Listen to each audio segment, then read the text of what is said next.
Were the biblical land promises found in the Old Testament promised to Abraham and his descendants, were they conditional in nature?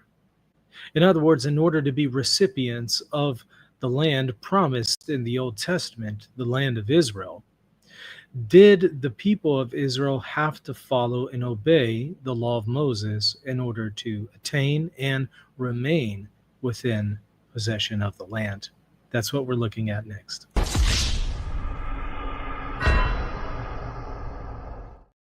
So we've been talking a little bit about this subject, especially in light of the Tucker Carlson and Ted Cruz discussion, where they were talking about the state of Israel, and Ted Cruz was claiming that the modern state of Israel is the very one spoken of in the Bible that is promised the land and is promised to be blessed, and you have to bless them if you want to be blessed by God, and if you curse them, you'll be cursed by God.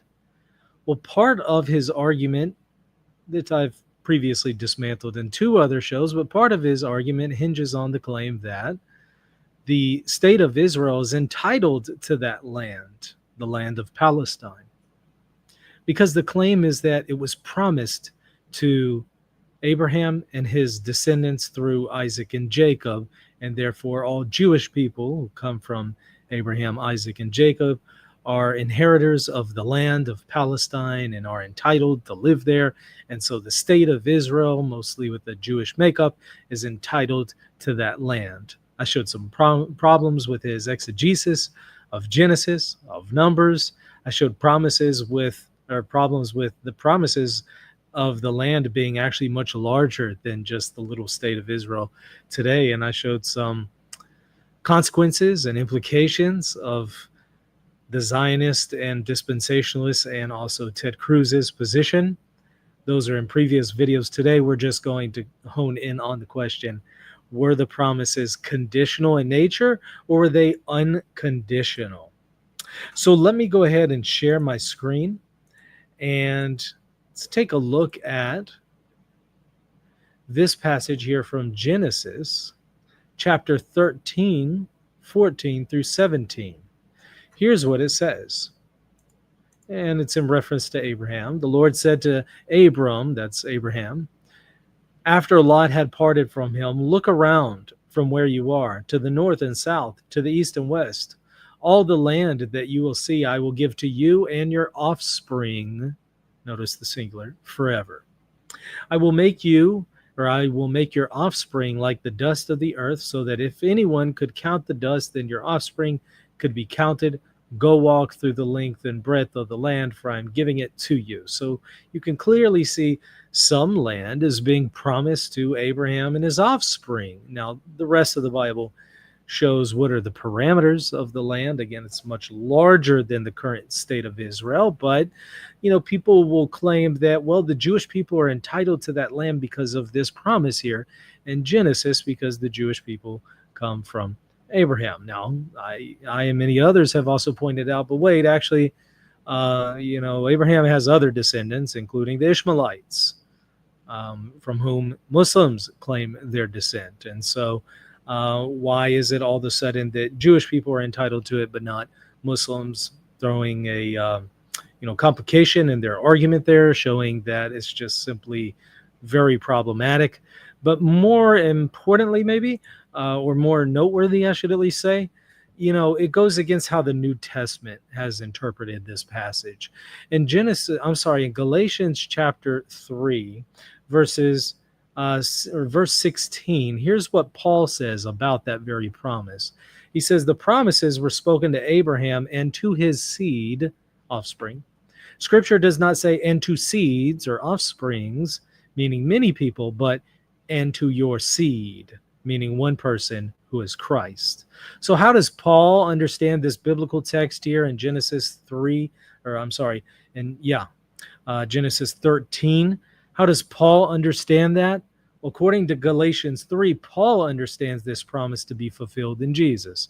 And therefore, anybody who is in Jesus, that is a part of his church, anyone who's a Christian, they are the inheritors of the land according to Paul. They're the inheritors of the promises that were made according to Paul. And so actually, Ted Cruz, who claims to be a Christian, would actually have to argue that it's Christianity and the church that is entitled to that land. Putting aside the biblical exegesis from the New Testament, let me demonstrate that the promises were conditional in nature. The promises of the people of Israel dwelling in the land, possessing the land, they were conditional in nature, and they were conditioned upon the people following the law of Moses. Now, first of all, let's start right off the bat. Does the modern state of Israel follow the law of Moses? No, not at all. And just look at, gay unions, gay marriages, stuff like that they have. That's clearly in violation of Leviticus. They clearly are not following the law of Moses. But let's establish the case. Let's go to Deuteronomy 28. Here you have the chapter about the blessings and the curses. In the blessing section, it says, if you, that is Israel, fully obey the Lord your God and carefully follow all his commands I give you today, the Lord your God will set you high above all the nations of the earth, and all these blessings will come on you. And they, then there's a whole bunch of blessings that are listed. But if you scroll down a little bit more, there's a section of curses. And in same chapter, 28, verse 15, it says, however, if you do not obey the Lord your God and do not carefully follow all his commands and decrees I am giving you today, all these curses will come upon you and overtake you. And what are some of these curses? Well, whatever they are, they're clearly something that are conditioned upon obedience and disobedience. So if you disobey the law of Moses, these curses will happen to you. Well, what are the curses? Well, look at verse 63 and 64. Just as it pleased the Lord to make you prosper and increase in number, so it will please him to ruin and destroy you. You will be uprooted from the land you are entering to possess. Full stop. He's telling them the land promises are conditional in nature, and they're conditioned upon obedience to the law of Moses. He then says, then the Lord will scatter you among all nations from one end of the earth to the other. There you will worship other gods, God of wood and stone, which neither you nor your ancestors have known. In the same chapter, it also says in verse 36, the Lord will bring you and your king, which you have set, which thou shalt set over you, unto a nation which neither you nor your fathers have known, and there shall you serve other gods, wood and stone, reiterating what we just saw in verse 64. But clearly God is saying, I'll drive you out of the land because you're not following the law of Moses. Now, again, I have to ask you, does the modern state of Israel follow the law of Moses? No. Therefore, it has not obeyed the law of Moses and is not entitled to the blessings of the land promise. Rather, they're only entitled to the curse sections here of the land promise. If they're entitled to anything, because again, I've already challenged the claim that the modern state of Israel is the inheritors of these biblical claims. Moreover, I'll point out Jesus in the New Testament says in Luke 19:44, he says, they, that is the Romans, will dash you to the ground, speaking to the people in Jerusalem, you and the children within your walls. They will not leave one stone on another, because you did not recognize the time of God's coming to you. Because you didn't recognize that Jesus is the Messiah. Jesus says you're going to be judged for it, and you will be driven out. You're going to be punished. That's exactly what happened in 70 AD, where, again, the Jewish people were driven out of the land, especially in Jerusalem. And that was further solidified by a second revolt that took place a few decades later. After that, they were driven out of the land. But if one wants to make an argument that the Jewish people are entitled to that land, setting aside many other difficulties with the claim of the Bible still is, but these are conditional promises. So whatever state is constituted for the Jewish people, it has to follow the law of Moses. And if it doesn't follow the law of Moses, it's not entitled to the blessings and it's not entitled to the land. So clearly the promises were conditional, and clearly this is at odds with what Ted Cruz is trying to promote. as well as just the overall agenda of Zionism. Now, I want to shift gears just very briefly to some news that just came out. This is news from CNN that Trump just heavily criticized. Now you're going to see why he was criticizing CNN. Let's take a look at what they're revealing about the military strikes in Iran and whether or not they were successful. They have some information that has just come out that I should probably bring to your attention. So let's just watch it real quick. This is CNN breaking news. We have major breaking news into CNN. 3 sources tell CNN that according to an early U.S. This is CNN breaking news. We have major breaking news into CNN. 3 sources tell CNN that according to an early U.S. intelligence assessment, the U.S. military strikes on 3 of Iran's nuclear facilities last weekend did not destroy the core components of the country's nuclear program and likely only set it back a few months. That's right. So this is an assessment that actually is out from the Defense Intelligence Agency. That is the Pentagon's intelligence arm. And it was based on a battle damage assessment conducted by U.S. CENTCOM after the strikes, according to one of the sources. Let's go to CNN national security correspondent Natasha Bertrand, who has this exclusive new reporting. This is to that question that has been asked about how much damage has been done. This is a real question. It's also a political question that has been to something that Donald Trump has been sort of dealing with here recently. What are you learning, Natasha?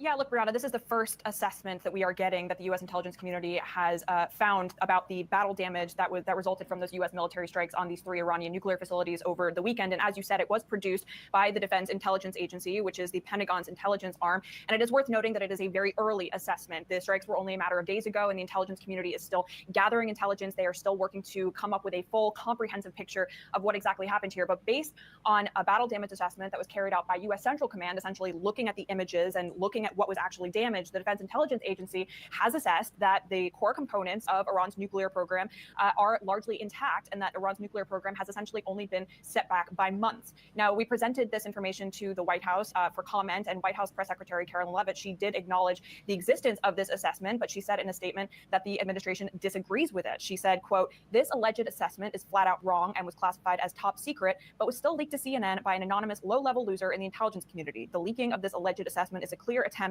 to demean President Trump and discredit the brave fighter pilots who conducted a perfectly executed mission to obliterate Iran's nuclear program. Everyone knows what happens when you drop 14 30,000-pound bombs perfectly on their targets, total obliteration." Now, it is worth noting here that there has been dissent, I should say, within the intelligence community, within the defense community about just how much of an impact these massive bunker buster bombs would actually have on Iran's nuclear facilities. It was far from certain, given that these bombs had never been tested in an actual combat scenario, whether they would actually penetrate those very, very deep underground tunnels that lie underneath these nuclear facilities. And what we are told is that as of now, this Defense Intelligence Agency assessment, it does conclude at this point, again, it is still very early, that those underground facilities, including the centrifuges, including the highly enriched uranium that everyone has been talking so much about, those are largely intact. Now, of course, this does stand at odds with what President Donald Trump and Secretary of Defense Pete Hegseth have been saying in recent days about the impact of these U.S. military strikes. Of course, President Trump said it was totally obliterated, and Secretary Hegseth did as well. And he actually also provided CNN with a statement.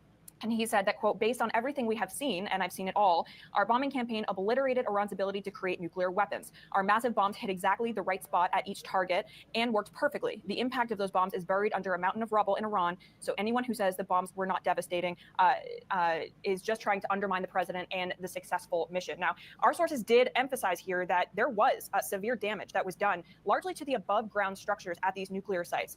And so there was damage done, of course, by these massive bombs. But the core components of the nuclear program, we are told, they are largely intact, and it only set the program back by a matter of months. Boris, Brianna. Natasha Bertrand, please stand by. Wow. Okay. So there you go. They're saying that intel is showing that the damage that was done was more to the surface and only set back the Iranian program in pursuit of nuclear weapons by a few months. Now you can see why Trump was very mad earlier this morning and was calling CNN all sorts of names. I think this is pretty fascinating because this intelligence is coming from, again, U.S. sources. This is U.S. intelligence. And it's different than what the administration, the presidential administration, is telling us. Who's right? I guess we'll find out, but I wanted to bring it to your attention. And all right, so that's going to do it for today. Just wanted to briefly cover this question of theology and then also sneak in this update for you. Everybody hit that like button, hit the subscribe button. God bless.